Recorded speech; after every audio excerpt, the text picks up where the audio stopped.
you're going to need to work a swatch. And the reason you need to do this is because as you're making your sweater, you want to make sure that your gauge matches mine. If it doesn't, the sweater could come out a completely different size. So for your gauge swatch, you're going to chain 28 and you're going to work 28 of the Tunisian knit stitch across by 25 rows.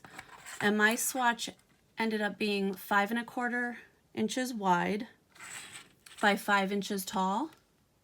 So it's 28 wide is 5 1/4, and then 25 rows is 5 inches. And when you measure your gauge, measure the center 4 inches. And the reason you do that for this stitch doesn't matter too much, but for some stitches that have a different stitch on the edges, the beginning and the end, you want to measure the repeats in the center to get a good idea of how many repeats or how many stitches is in that 4 inches.